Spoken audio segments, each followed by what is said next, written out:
ते राजूर मठाचे सद्गुरू माऊली होते आणि सगळ्या हिंदुस्थानाचं आराध्य दैवत होतं। त्यांच्या आशीर्वादानेच मी पण राज्यसभेचा खासदार झालेला आहे। त्यांची अंतःकरणातून इच्छा होती की मी राज्यसभेचा खासदार व्हावा। त्यांनी गोपीनाथराव मुंडे साहेबांना पण पत्र 2004 मध्ये लिहिलं होतं की या पोराला कुठं ना कुठेतरी समुद्रात ढकला तुमच्या। त्यांनी ते गोपीनाथरावांनी बऱ्याच वेळेला परीक्षा घेतल्या, पण गोपीनाथराव आज नाहीत। गोपीनाथराव राहिले असते ते आज त्यांचं अंतःकरण खूप सद्गतीत झालं असतं। निश्चितच या परिसरात आल्यानंतर मला अतिशय आनंद झाला। सगळ्या गुरुवर्यांच्या चरणी मला नतमस्तक होण्याची एक चांगल्या पद्धतीने या ठिकाणी आशीर्वाद मला मिळाला। मी निश्चितच या भागाचा नागरिक आहे, या भागाचा भूमिपुत्र आहे आणि आपण सगळ्यांनी मिळून आपल्या संस्कृतीचा वारसा जपण्याची गरज आहे। माझी आपल्या सगळ्याला विनंती आहे की मी 6 वर्ष खासदार आहे, त्यामुळे माझ्या या खासदारकीचा या धार्मिक सांस्कृतिक क्षेत्रामध्ये उपयोग करून घेण्यासाठी ज्या ज्या काही गोष्टी तुम्हाला करता येतील, तुम्हाला सांगायला हरकत नाही की मी देशाच्या टुरिझम अँड कल्चर, टुरिझम म्हणजे पर्यटन, कल्चर म्हणजे सांस्कृतिक, तर हे सगळे विषय माझ्याच अंडर येतात। तुम्ही जे मागितलेत ते विषय मी तर आरोग्याच्या स्टँडिंगवर पण आहे, पण याही विषयामध्ये आहे। माझी तुम्हाला एक अशी एक नम्र विनंती आहे की आता चंदनकर सरांनी सांगितलं इथं बिरप्पा आहे, स्वामी समर्थ आहे, दत्त आहेत, भगवान महादेव आपले शंकर महादेव आहेत। या इथे काय असते की शासनाचा एक अ ब क चा एक दर्जा असतो।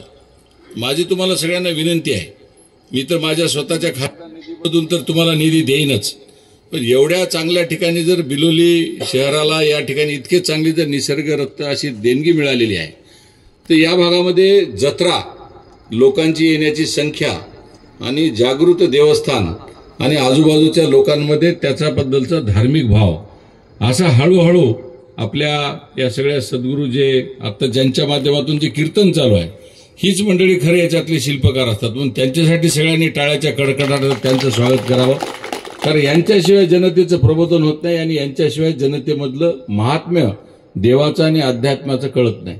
माझी तुम्हाला अशी विनंती आहे की मी तर निधी देईलच, पण तुम्हाला भरभरून विकास करायचा असेल आणि भरभरून जर याच्या पाठीमागे लागायचं असेल, माझी तुम्हाला अशी विनंती आहे की याला क दर्जामध्ये आणण्याचा आपण पहिले प्रयत्न करू।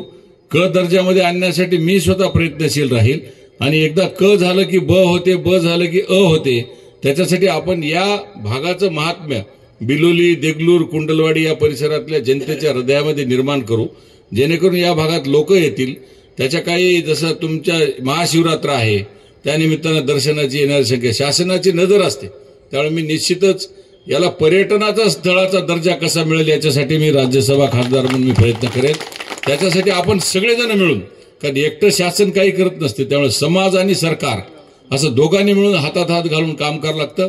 मी राज्यसभेचा खासदार आणि भूमिपुत्र म्हणून आपण सगळेजण मिळून या भागाचं तीर्थक्षेत्र म्हणून भविष्यात कसं निर्माण करता येईल, मी हयातीत असेपर्यंत माझं जीवन, ज्यांनी होपळे सरांनी मला या ठिकाणी बोलवलं, पण एवढ्या चांगल्या ठिकाणी हे सगळ्या गोष्टी आहेत, तर सगळ्या जनतेला आणि सगळ्या भाविकांना माझं जीवन मी हयातीत असेपर्यंत या भागाचा कायापालट करण्याची मी आज शंभू महादेवाच्या चरणी आज या ठिकाणी वचन देतो आणि आपल्या सगळ्यांना विनंती करतो की ह्याच्यामध्ये या भागातल्या सगळ्या जनतेमध्ये एक भक्तिभाव निर्माण करून या जागेला येऊन प्रत्येकानं नतमस्तक झालंच पाहिजे, अशा पद्धतीचा एक अध्यात्माचा भाव या भागामध्ये आपण सगळ्यांनी न्यावा।